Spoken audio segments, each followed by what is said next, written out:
கர்த்தரை நான் ஸ்தோத்திரிக்கின்றேன். நம்ம வழக்கமாக வாக்குத்தத்த வசனங்கள் எல்லாம் பார்த்துட்ருக்கோம் இல்லையா? ஒவ்வொரு மாதத்துடைய வாக்குத்தத்த வசனத்தையும் எடுத்து அதை ஒவ்வொரு வாரமும் நம்ம தியானிச்சுட்டு வரோம். இந்த வாரமும் அதை தொடர்ந்து நம்ம பண்ண போகிறோம். கடந்த வாரத்தில் நம்ம அதை பற்றி ஒரு சில காரியங்களை நம்ம பார்த்தோம். நம்மளுடைய வாக்குத்தத்த வசனத்தை எடுத்து நம்ம வாசித்து என்னென்ன பார்த்தோன்றது ஒரு ரீகேப் மாரி பண்ணிவிட்டு அதுக்கப்புறமா அடுத்த காரியங்களுக்கு நாம் செல்லலாம். எடுத்துக்கொள்வோம். யோவான் 17ஆம் அதிகாரம் 22ஆம் வசனம் வாசிக்கிறேன். அதுபோல நீங்களும் இப்பொழுது துக்கமடைந்திருக்கிறீர்கள். நான் மறுபடியும் உங்களை காண்பேன். அப்பொழுது உங்கள் இருதயம் சந்தோஷப்படும். உங்கள் சந்தோஷத்தை ஒருவனும் உங்களிடத்திலிருந்து எடுத்து போட மாட்டான். பாருங்க, இதோட பின்னணிலாம் ஏற்கனவே நம்ம சொல்லியாச்சு. என்னது? இயேசு கிறிஸ்து இன்னும் கொஞ்ச நாளில் சிலுவை பாடுக்கு மரிக்க போகிறாரு. அதுக்கு கொஞ்ச நாள் முன்னாடி சீஷர்களுக்கு இந்த விஷயத்த சொல்லும்போது அவர்கள் என்ன பண்ணுறாங்க? அவருடைய இருதயம் துக்கம் அடையுது, கலக்கப்படுறாங்க, கவலைப்படுறாங்க. அந்த சமயத்தில் தான் இந்த வார்த்தை இயேசு சொல்கிறார். இது யாருக்கு சொன்னப்பட்ட வார்த்தை? இயேசு தன்னுடைய சீஷர்களை பார்த்து சொன்ன வார்த்தை. இந்த வார்த்தை எப்படி நமக்கு பொருந்தும் அப்படின்னா, இப்போது இந்த காலகட்டத்தில் எப்படி இயேசு சொன்ன வார்த்தை நம்முடைய வாழ்க்கையில் பொருந்தும்? அந்த காலத்தில் இயேசு இருந்தார், அவருடைய சீஷர்களோட கூட இருந்தார், அப்போ பேசினார். இப்போ இந்த வார்த்தை எனக்கு எப்படி பொருந்தும் அப்படின்னு கேட்டிங்கன்னா, இன்றைக்கி நீங்கள் அநேக காரியங்களில் குறித்து கவலைப்பட்டுட்டு இருக்கலாம். இயேசு உங்கள் வாழ்க்கையில் இருந்து நிறைய காரியங்களை குறித்து கவலைப்படலாம், துக்கப்படலாம். ஏன்னா அநேகர் அப்படிப்பட்டு தான் இருக்கிறோம். இயேசு இருக்கிறாரு உள்ளத்தில், இயேசுவை ஏற்றுக்கொண்டோம், ஆனாலும் நமக்கு அந்த கவலை இருக்குது. பாருங்க, இங்கே சீஷர்கள் கவலைப்படுகிறார்கள். அந்த மாரி நேரத்தில் தான் இவர் என்ன சொல்கிறாரு? உங்கள் இதயம் சந்தோஷப்படும், உங்கள் சந்தோஷத்தை ஒருவனும் உங்களிடத்திலிருந்து எடுத்து போட மாட்டான். இந்த வார்த்தை நமக்கு எப்படி பொருந்தோன்னா, நம்மளும் அவருடைய சீஷர்களாக இருக்கிறோம். கிறிஸ்துவை ஏற்றுக்கொண்டு கிறிஸ்துவுக்குள்ளாக வாழ்கிற ஒவ்வொரு மனிதனும் கிறிஸ்துவுக்கு சீஷனாக இருக்கிறார்கள். ஆகையால் இந்த வார்த்தை நமக்கு இயேசுவே நமக்கு சொன்ன வார்த்தையாக இருக்குது. பாருங்க, இயேசுவே நமக்கு சொன்ன வார்த்தையாக இருக்கிறது. என்ன சொல்லியிருக்கிறாரு? அவர் வாக்குத்தத்தம் பண்ணியிருக்காரு. உங்கள் இருதயம் சந்தோஷப்படும், அந்த சந்தோஷத்தை உங்களிடத்திலிருந்து எடுத்து போட முடியாது. இந்த சந்தோஷம் யாருக்குன்றதை போன வாரம் நம்ம பார்த்தோம். யாருக்கு? மீட்கப்பட்டவர்களுக்கு இந்த சந்தோஷம். கர்த்தரால் மீட்கப்பட்ட ஜனங்களுக்கு, கர்த்தரால் மீட்கப்பட்ட மனிதர்களுக்கு, அவர்களுக்கு மட்டும்தான் இந்த சந்தோஷம். அதை பற்றி நம்ம விவரமாக நம்ம கடந்த வாரத்தில் பார்த்தோம். இந்த வாரத்தில் கூட நான் ஒரு கேள்வியோடு தொடங்க விரும்புகிறேன். என்னன்னா, நம்முடைய சந்தோஷம் எங்கிருந்து வருகிறது? அது முக்கியமாக தெரிஞ்சிருக்கணும் இல்லையா? நம்முடைய சந்தோஷம் எங்கிருந்து வருது? சந்தோஷம் எங்கிருந்து வருதுன்னு யாருக்கா தெரியுமா? யோவான் 16ஆம் அதிகாரம் 22ஆம் வசனத்தில் சொல்லியிருக்கிறாரு, இந்த உங்கள் இருதயம் சந்தோஷப்படும், அந்த சந்தோஷத்தை ஒருவனும் உங்களிடத்திலிருந்து எடுத்து போட மாட்டான். ஒருவனும் நம்மக்கிட்டேருந்து எடுத்துக்கொள்ள முடியாத அந்த சந்தோஷம் எங்கேருந்து வரும்? சில பேர் சொல்லுவாங்க, சில மக்கள் சொல்கிறாங்க, சந்தோஷம்னா உறவுகள் இடத்துலேருந்து வரும் அப்படின்வாங்க. சில மக்கள் சொந்த பந்தம் இருந்தால் சந்தோஷமாக இருக்கும் அப்படின்னு ஒரு சில கூட்டம் இங்கே சொல்லுது. இன்னும் சில பேர் என்னன்றாங்க, சந்தோஷம்னா லைஃப்பை என்ஜாய் பண்ணுறது, லைஃப்பை என்ஜாய் பண்ணுறது, சும்மா வேலைன்னு ஓடாமல், வருமானம் ஓடாமல், கிடைக்கிறத அப்படியே சந்தோஷமாக யூஸ் பண்ணணும், ஃபேமிலியோட டைம் ஸ்பெண்ட் பண்ணணும், ஒரு சுற்றுலா மாரி போயிட்டு வரணும், வேர்ல்டு டூர் போயிட்டு வரணும் அப்படின்னு அவங்களுடைய கண்ணோட்டம் வேறு மாதிரி இருக்குது. இன்னொரு குரூப் என்ன இருக்குது? தன்னிடத்திலே அப்படியே சந்தோஷத்தை தனக்குத்தானே சந்தோஷப்பட்டுக்கிறது. எது நடந்தாலும் பரவாயில்ல, யார் எப்படி போனாலும் பரவாயில்ல, நான் சந்தோஷமாக இருப்பேன், நான் என் இஷ்டத்துக்கு என்ன வேணால் பண்ணுவேன், எனக்கு என்ன தோணுதோ அதான் சரி, நான் பண்ணுறதா கரெக்டு அப்படின்ட்டு ஒரு சில கூட்டம் இருக்குது. அப்போது ஒரு சில பேர் குடும்பத்தை உறவினர்களிருந்து சந்தோஷம் வரும்னு பார்க்குறாங்க. இன்னும் சில பேர் டைம் ஸ்பெண்ட் பண்ணுறது மூலமா ஃபேமிலிக்கிட்ட, இல்லை வெளியிடங்களில் போகிறதுல, வேர்ல்டு எக்ஸ்ப்ளோர் பண்ணுறதுல, உலகத்தை சுற்றி பார்க்கறதுல சந்தோஷம் கிடைக்கும்னு நினைக்கிறாங்க. அங்கேருந்து சந்தோஷத்தை பெற்றுக்கலாம்னு நினைக்கிறாங்க. இன்னும் சிலர் நான் நினச்சதை ஒழுங்காக செய்ய முடிஞ்சால் அதுதான் சந்தோஷம்னு நினைக்கிறாங்க. இண்டிபெண்ட் லைஃப், சுதந்திர வாழ்வு, அதுலேருந்து தான் சந்தோஷம் வருதுன்னு சில பேர் சொல்கிறாங்க. ஆனால் சந்தோஷன்றதுக்கான டேர்மே நம்ம பார்த்தோம்னா, அந்த வார்த்தைக்கான அர்த்தத்தையே நம்ம பார்த்தோம்னா, நம்ம பார்க்குறதெல்லாம் சந்தோஷம்னு சொல்ல முடியாது. ஏன்னா சந்தோஷம் எனப்படுகிறது சூழ்நிலைகளை பார்த்து, சுற்றி நடக்கிற காரியங்களை பார்த்து வருது இல்லை. அது யார் இடத்துல இருந்து வர்றதா இப்போ நம்ம பார்க்க போகிறோம். மகிழ்ச்சின்ற ஒரு வார்த்தை இருக்குது, அதுதான் சூழ்நிலைகளை பார்த்து, சுற்றி இருக்கிற காரியங்களை பார்த்து வருகிற ஒரு காரியமாக இருக்குது. அப்போ சந்தோஷம் யார் இடத்துல இருந்து வரும்? இந்த சந்தோஷம் யாரும் நம்ம இடத்துல இருந்து எடுத்து போட முடியாத இந்த சந்தோஷம் யாருக்கிட்ட இருந்து வரும்? எங்கிருந்து வரும்? எடுத்துக்கொள்வோம். 1 சாமுவேல் புஸ்தகம் 1ஆம் அதிகாரம் 15ஆம் வசனத்திலிருந்து 18ஆம் வசனம் வரைக்கும் நான் வாசிக்கிறேன். அதற்கு அன்னாள் பிரதியுத்தரமாக, அப்படியல்ல என் ஆண்டவனே, நான் மனக்லேசமுள்ள ஸ்திரீ, நான் திராட்சரசமாகிலும் மதுவாகிலும் குடிக்கவில்லை. நான் கர்த்தருடைய சந்நிதியில் என் இருதயத்தை ஊற்றிவிட்டேன். உம்முடைய அடியானை பெலியாளின் மகளாக எண்ணாதையும், மிகுதியான விசாரத்தினாலும் கிளேசத்தினாலும் இந்நேரம் மட்டும் விண்ணப்பம் பண்ணினேன் என்றார். அதற்கு ஏலி, சமாதானத்தோடே போ, நீ இஸ்ரவேலின் தேவனிடத்தில் கேட்ட உன் விண்ணப்பத்தின்படியே அவர் உனக்கு கட்டளையிடுவாராக. அப்பொழுது அவள், உம்முடைய அடியாளுக்கு உம்முடைய கண்களில் தயை கிடைக்க கடவுது என்றாள். பின்பு அந்த ஸ்திரீ புறப்பட்டு போய் போஜனம் செய்தால், அப்புறம் அவள் துக்கமுகமாய் இருக்கவில்லை. இந்த கதையோட பின்னணி உங்க எல்லாருக்குமே தெரியும் பாருங்க. என்னது? அன்னாள் ஒரு குழந்தை இல்லாம கஷ்டப்பட்டுட்டு இருக்கிறாங்க. அந்த அன்னாளுடைய புருஷன் அன்னாளுக்கு இன்னொருத்தங்க இருக்கிறாங்க, அவங்க சக்காலத்தி இருக்கிறாங்க, பெண்ணினால்னு அவங்களுக்கு பேரு. இப்போ என்ன பிரச்சனைனா, அன்னாளுடைய சக்காலத்திக்கு இப்போ குமாரர்கள் குமாரத்திகள்லாம் நிறைய பேர் இருக்கிறாங்க. ஆனால் அன்னாளுக்கு ஒரு குழந்தை கூட இல்லை. இதை நினச்சி ஒவ்வொரு நாளும் ஒரு கவலை, ஒவ்வொரு நாளும் ஒரு கஷ்டம். குழந்தை இல்லையே, குழந்தை இல்லையன்ட்டு நிறைய துக்கம் பாருங்க. அந்தமாரி சமயத்தில் ஒரு நாள் தேவனுடைய ஆலயத்துக்கு போயிட்டு என்ன பண்ணுறாங்க? விண்ணப்பம் பண்ணுறாங்க. அப்படி பண்ணும்போது அவங்க என்ன பண்ணுறாங்களாம்? கர்த்தருடைய சமூகத்தில் என்ன பண்ணுறாங்க? தன்னுடைய இருதயத்தையே ஊற்றுறாங்க. பாருங்க, அவங்க தேவனோடத்தில் பேசிகிட்டு இருக்கிறாங்க. தங்களுடைய கஷ்டங்கள், தங்களுடைய பாரங்கள் எல்லாவற்றையும் அவங்க சொல்லிட்டு இருக்காங்க. இது எப்படி சொல்லிட்டு இருக்காங்கன்னா, இருதயத்தில் பேசிட்டு இருந்தபடியால் அவங்க பேசுகிறவங்கிறது அவங்க வாய் மட்டும் தான் செஞ்சது, அவங்க வாய்ஸ் வரலன்னு சொல்லிட்டு வேதத்தில் சொல்லப்படுது. இப்போ பாருங்க, தன்னுடைய கஷ்டத்திலலாம் என்ன பண்ணிட்டாங்க? அன்னாள் ஆண்டவர் இடத்துல கொண்டு நிறுத்துறாங்க.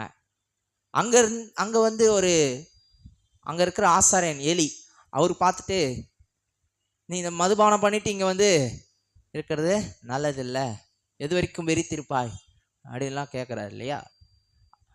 அப்போது இந்த பெண் சொல்கிறாங்க, நான் மதுபானமும் அருந்தலை, எதுவுமே அருந்தலை, நான் மனக்லேசம் உள்ள செய்ய, நான் ரொம்ப துக்கமாக இருக்கிறேன், என் இருதயத்தில் நிறைய கவலை இருக்குது, நிறைய துக்கம் இருக்குது, மனசு படபடன்னு அடிச்சுக்குது, என்ன செய்கிறதுனே தெரியல, குழந்தை இல்லை, ஒன்றுமே பண்ண முடியல, அடுத்து என் வாழ்க்கை என்ன ஆகும்னு ஒரு பயம், என் வாழ்க்கை எப்படி என்னவா மாறப்போகுது அப்படின்ற ஒரு கலக்கம், எதிர்காலத்தை குறித்த ஒரு பயம், இதெல்லாம் இருக்குது. இதெல்லாம் தேவனுடைய சமூகத்தில் நான் என்ன பண்ணிட்டேன்? ஊற்றிவிட்டேன். அவங்க இருதயத்தில் என்ன இருந்திருக்குது? இருதயத்தை ஊட்டிட்டாங்கன்னா என்ன சொல்கிறாங்க? அவங்க இருதயத்தில் இது வரைக்கும் துக்கம் இருந்திருக்கு, அவங்க இருதயத்தில் இது வரைக்கும் கவலை இருந்திருக்கு, அவங்க இருதயத்தில் இது வரைக்கும் கஷ்டம் இருந்திருக்கு, அவங்க இருதயத்தில் இது வரைக்கும் எதிர்காலத்தில் என்ன நடக்க போகுதுன்ற ஒரு பயம் இருந்தது. இது எல்லாவற்றையும் என்ன பண்ணுறாங்க? அவங்க தேவனுடைய சமூகத்தில் அப்படியே ஊற்றுறாங்க பாருங்க. தனக்குள்ளே இருக்கிற எல்லாவற்றையும் அங்கே கொட்டுறாங்க. இப்போது அடுத்து இன்னொரு நபரை நான் சுட்டி காட்ட விரும்புகிறேன். சங்கீதம் 16ஆம் அதிகாரம், சங்கீதம் 16ஆம் அதிகாரம் 11ஆம் வசனத்திலிருந்து வாசிக்கிறேன். ஜீவ மார்க்கத்தை எனக்கு தெரியப்படுத்துவீர், உம்முடைய சமூகத்தில் பரிபூர்ண ஆனந்தமும் உம்முடைய வலது பார்சத்தில் நித்திய பேரின்பமும் உண்டு. இங்க பாருங்க, இந்த பரிபூர்ண ஆனந்தம், நித்திய பேரின்பம், அந்த வார்த்தையை கொஞ்சம் நான் தெளிவுபடுத்த விரும்புகிறேன். தாவீது எப்பவுமே கர்த்தருடைய சமூகத்துல என்னத்தை காணுறாராம்? பரிபூர்ண ஆனந்தமும் நித்திய பேரின்பமும். என்னது இது பரிபூர்ண ஆனந்தம் நித்திய பேரின்பம்? பரிபூர்ண ஆனந்தம்னா அறகுறையானது கிடையாது, ஏனோதானோன்னு கிடையாது, இல்லை கொஞ்சம் கிடையாது, இல்லை பாதி கிடையாது. பரிபூர்ணம்னா முழுமையானது. பரிபூர்ணம்னா முழுமையானது. என்ன அது? பரிபூர்ண ஆனந்தம். அவருடைய சமூகத்துல பரிபூர்ண ஆனந்தம். அடுத்து என்ன வார்த்தை சொல்றாரு? நித்திய பேரின்பம். இது இன்னைக்கு மட்டும் இல்லை இன்னும் ஒரு சில நாட்களுக்கு மட்டும் இல்லை. இது எப்பப்பெல்லாம் இருக்குமா? நித்திய பேரின்பம். நித்தியமா இது இருக்குமா? நம்ம வாழ்நாள் முழுக்க இந்த பேரின்பம் இருக்கும். நித்தியமா இது இருக்கும். அப்போ தேவன் கொடுக்குற அந்த சந்தோஷம் எப்படி இருக்கும்? நித்தியமா இருக்கும். அந்த சந்தோஷம் எப்படி இருக்கும்? பெர்ஃபெக்டா இருக்கும், பரிபூர்ணமா இருக்கும். அது எங்க இருந்து கிடைக்கும் அப்படின்னா, தாவீது சங்கீதக்காரர் என்ன சொல்லுகிறாரு? அவருடைய சமூகத்துல தான் அது இருக்குதுன்றாரு. உம்முடைய சமூகத்தில் பரிபூர்ண ஆனந்தமும் உம்முடைய வலது பாசத்தில் நித்திய பேரின்பமும் உண்டு. இந்த பரிபூர்ண ஆனந்தம், இந்த நித்திய பேரின்பம்லாம் எங்க இருந்து வருதுன்றாரு? அவருடைய சமூகத்துல வருதுன்னு சொல்றாரு. சரி, அடுத்து இன்னொரு நபரை நான் சுற்றி காட்ட விரும்புகிறேன். லூக்கா 10ஆம் அதிகாரம் 38ஆம் வசனம். பின்பு அவர்கள் பிரயாணமாய், அவர்கள்னா இங்கே இயேசுவும் அவருடைய சீஷர்களும் சொல்கிறாங்க. பின்பு அவர்கள் பிரயாணமாய் ஒரு கிராமத்தில் போய் பிரவேசித்தார். அங்கே மாத்தாள் என்னும் பேர் கொண்ட ஒரு ஸ்திரீ அவரை தன் வீட்டிலே ஏற்றுக்கொண்டாள். அவளுக்கு மரியாள் எனப்பட்ட ஒரு சகோதரி இருந்தாள். அவள் இயேசுவின் பாதத்தருகே உட்கார்ந்து அவருடைய வசனத்தை கேட்டுக்கொண்டு இருந்தாள். இங்கே பாருங்க, இங்கே ஒரு 2 ஸ்திரீகளை நம்ம பார்க்க முடியும். ஒருத்தவங்க பேர் என்னது? மார்த்தாள். மற்றொரு ஸ்திரீயோட பேரு மரியாள். இங்க என்ன நடக்குதுன்னா, இயேசு அவங்க வீட்டுக்கு இப்போ வந்துட்டாரு. யார் வீட்டுக்கு? மார்த்தாள் மரியாள் வீட்டுக்கு வந்துட்டாரு. இப்போ 2 விதமான மனிதர்களை நம்ம இங்க பார்க்க முடியும். இயேசு இருந்தும் கவலைப்படுகிற ஒரு ஸ்திரீ, இயேசு இருந்தும் சந்தோஷப்படுகிற ஒரு ஸ்திரீ. இயேசு இருக்கிற இடத்துல கவலைக்கு இடம் உண்டா? கஷ்டத்துக்கு இடம் உண்டா? வருத்தத்திற்கு இடம் உண்டா? இயேசு எங்க இருக்கிறாரோ அங்க கஷ்டம் இருக்குமா? இயேசு இருக்கிற இடத்துல கஷ்டம் இருக்குமா? இல்ல. இயேசு இருக்கிற இடத்துல துக்கம் இருக்குமா? இல்ல. இயேசு இருக்கிற இடத்துல என்னதான் இருக்கும்? சந்தோஷமும் சமாதானமும் நித்திய பேரின்பமும் எல்லாமே இருக்கும். இப்ப இயேசு இருக்கிற போதே ஒருத்தவங்க வந்து இப்போ என்ன பண்ணிட்டு இருக்காங்க? ஒரு ஸ்திரீ என்ன பண்றாங்க? அவருடைய வசனத்தை கேட்டு, அவருடைய வார்த்தைகளை கேட்டு சந்தோஷமா இருக்கிறாங்க. இன்னொரு ஸ்திரீ என்ன பண்றாங்க? நம்ம அப்படியே வாசிச்சு பார்ப்போம் வாங்க. 40ஆம் வசனத்திலிருந்து வாசிக்கிறேன். மார்த்தாளோ பற்பல வேலைகளை செய்வதில் மிகவும் வருத்தம் அடைந்து அவரிடத்தில் வந்து, யாரிடத்துல? இயேசு கிட்ட வராங்க. ஆண்டவரே, நான் தனியே வேலை செய்யும்படி என் சகோதரி என்னை விட்டு வந்திருக்கிறதை குறித்து உமக்கு கவலை இல்லையா? எனக்கு உதவி செய்யும்படி அவளுக்கு சொல்லும் என்றாள். என்ன சொல்றாங்க? நான் ஒண்டியே எல்லாத்தையும் செஞ்சிட்டு இருக்கிறேன்.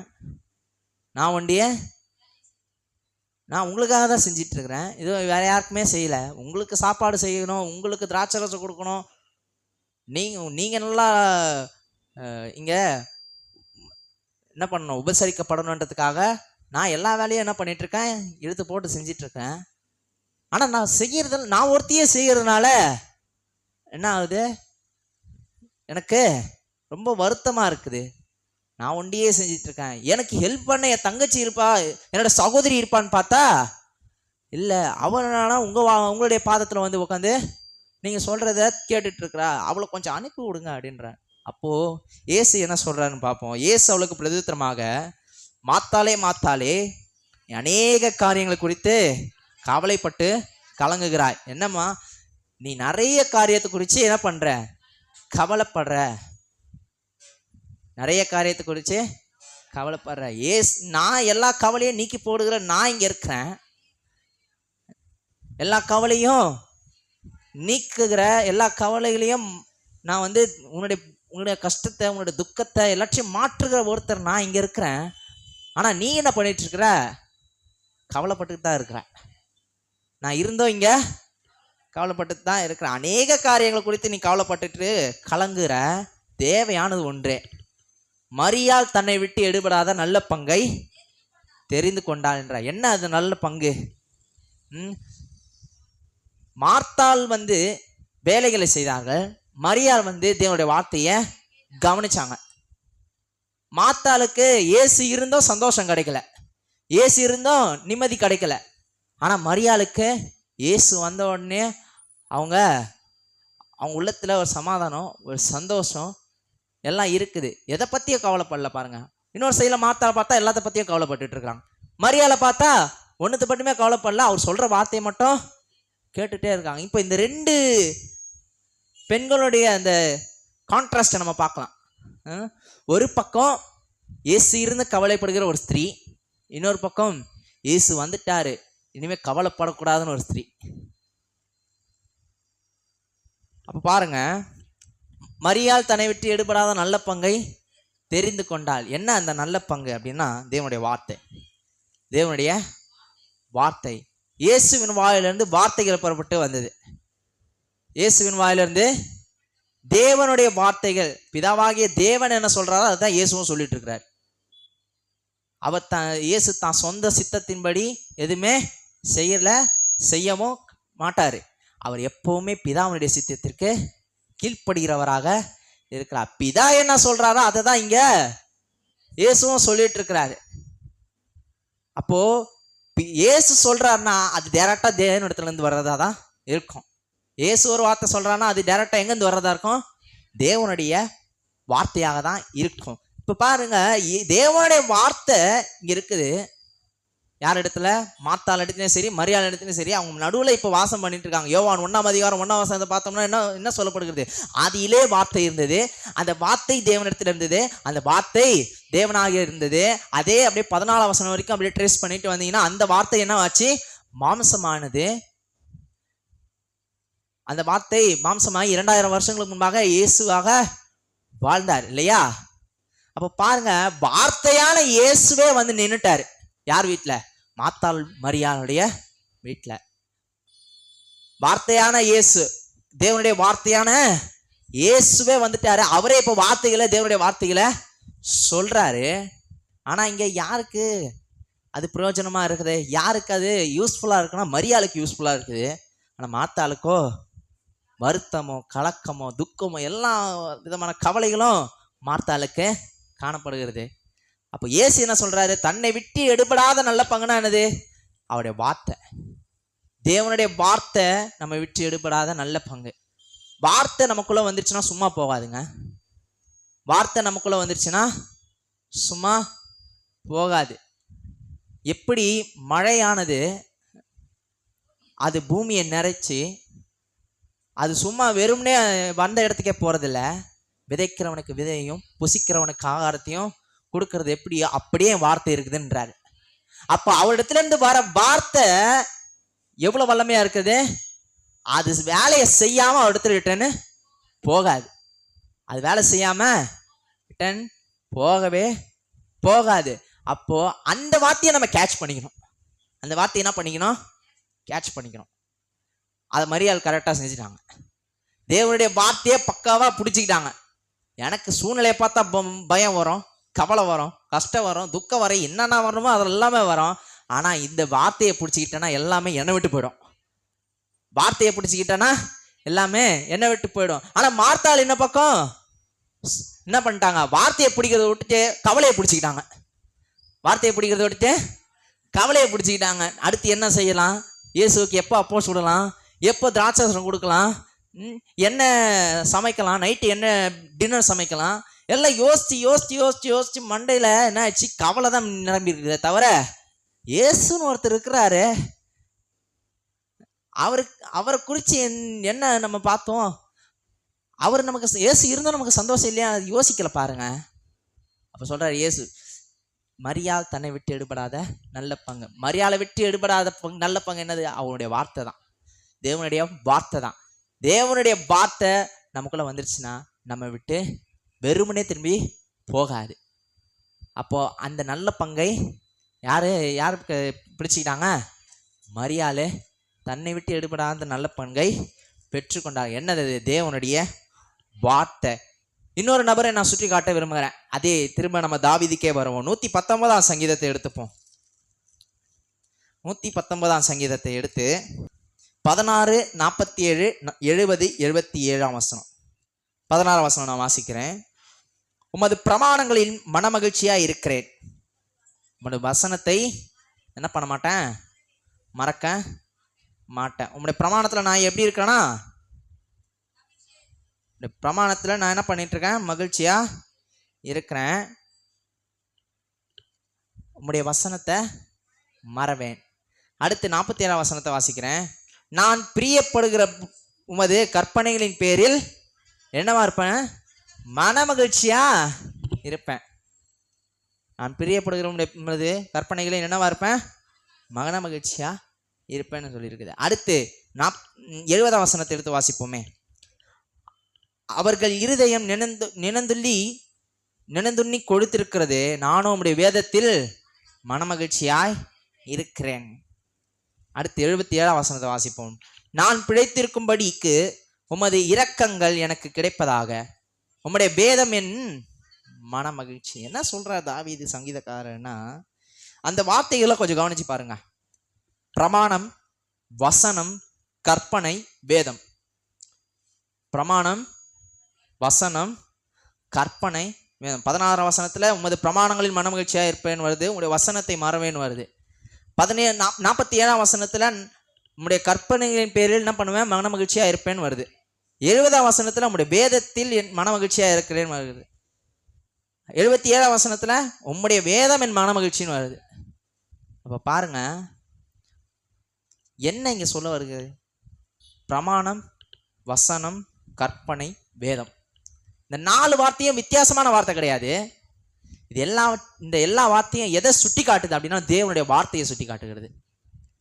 தேவனுடைய வார்த்தைகளை சுட்டி காட்டுறதா இருக்குது. அந்த நேரத்தில் பழைய ஏற்பாட்டு காலத்துலலாம் என்ன இல்லை, பைபிள்லாம் இல்லைங்க அவங்க கையில். நம்மக்கிட்ட இருக்கிற மாதிரி இப்போது பிரிண்டட் பைபிள்லாம் கிடையாது. தோல் சுருளில் அப்போ அங்கங்கே கிடைக்கிற ஆகமங்களை அப்படியே சேகரித்து தான் வச்சாங்க.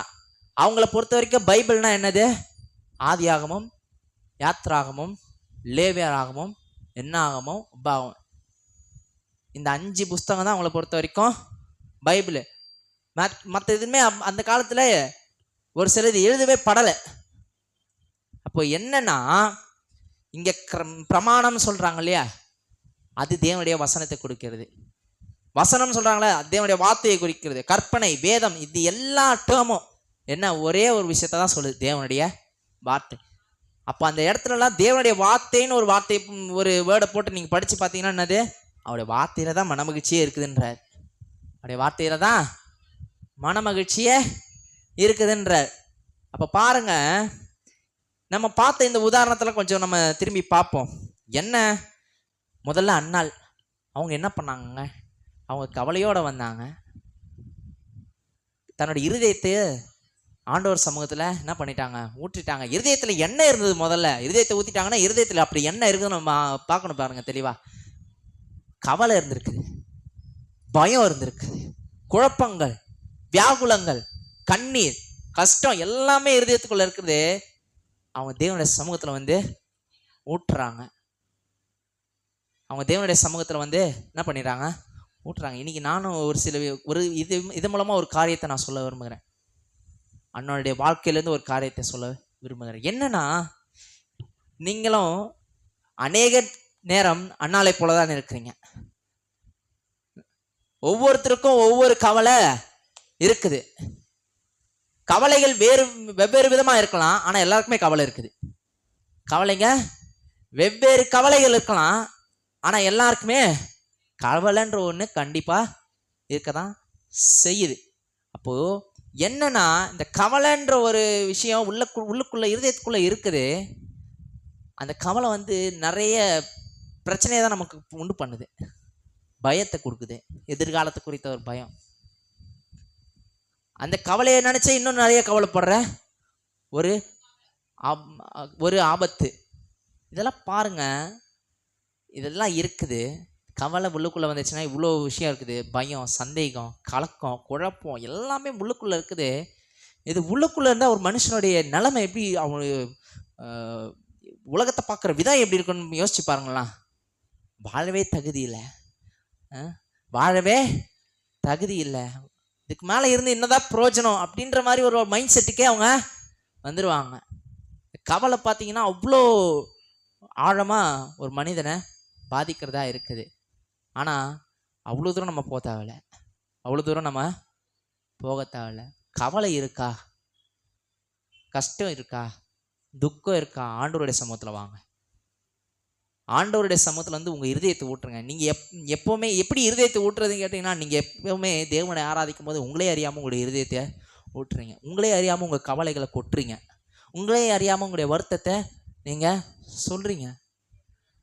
அப்போ தேவனுடைய சமூகத்தில் ஆராதிக்கும் போது உங்களுடைய பாரத்தெல்லாம் இறக்கி வச்சிடுறீங்க.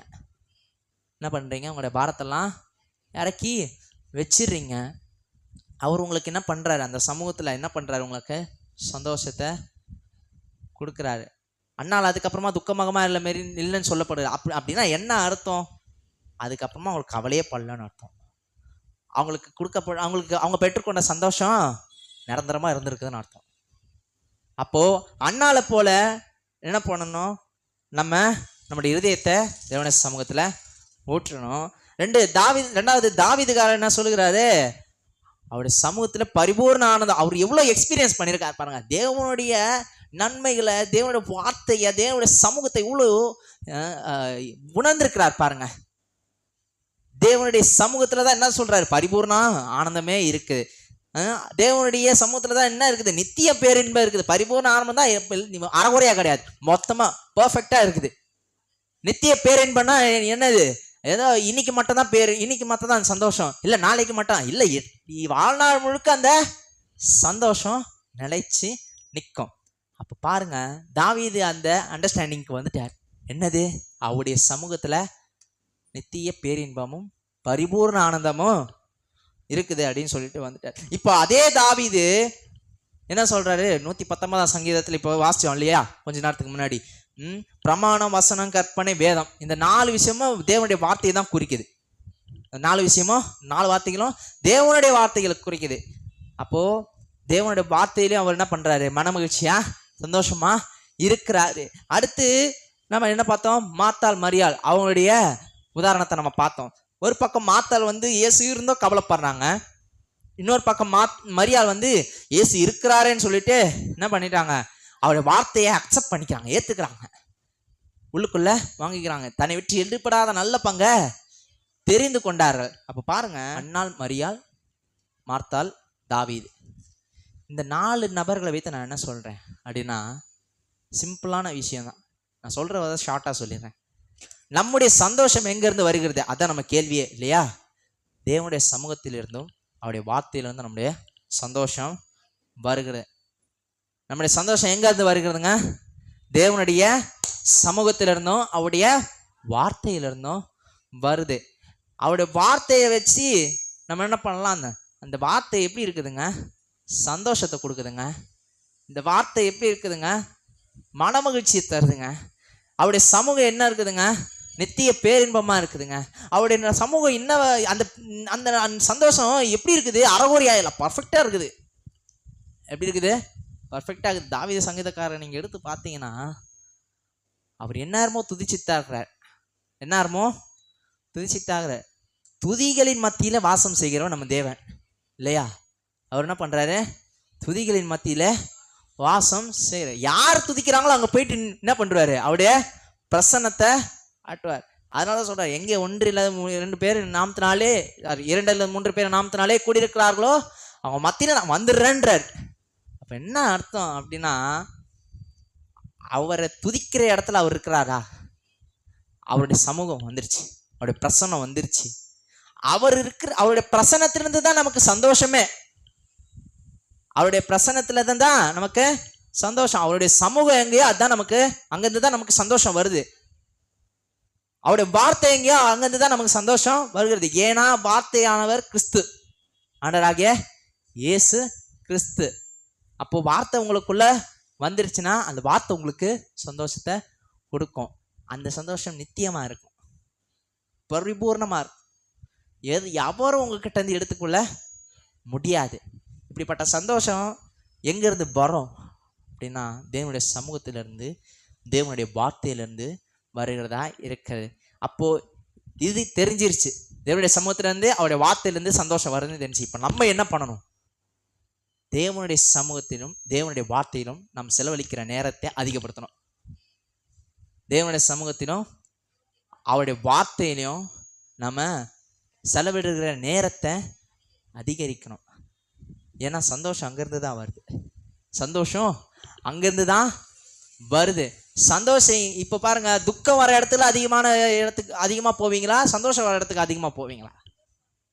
சந்தோஷம் வர இடத்துக்கு தான் அதிகமாக போவாங்க. இப்போ பாருங்க, உங்களுக்கு சந்தோஷம் வேணும். அநேக பேருக்கு நமக்கு அநேக காரியங்கள் குறித்து கவலைப்படுறோம். ஒரு சிலர் வியாதியை குறித்து கஷ்டப்பட்டுட்டு இருப்பாங்க, கவலைப்பட்டுட்டு இருப்பாங்க. இன்னும் சிலர் வருமானத்தை குறித்து கவலைப்பட்டுட்டு இருப்பாங்க, கஷ்டப்பட்டுட்டு இருப்பாங்க. இன்னும் சிலர் குடும்பத்தை குறித்து கஷ்டப்பட்டுட்டு இருப்பாங்க.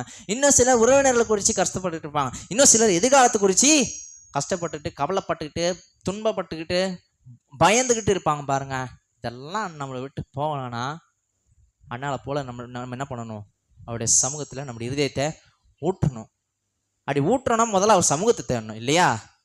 அவருடைய சமூகத்தை தேடணும். அவர் சமூகம் எங்கே இருக்குதுன்னா, அவர் சமூகம் எங்கே இல்லை, நீங்கள் உட்காந்து அவரோட தனிப்பட்ட விதத்தில் பேசினாலே போதும். இந்த வார்த்தையிலே அவர் இருக்கிறாருங்க, வார்த்தையிலே இருக்கிறாரு. இயேசுவானவர் வார்த்தையானவருங்க. இந்த வார்த்தை ஆதி காலம் முதல் இருக்கிறது.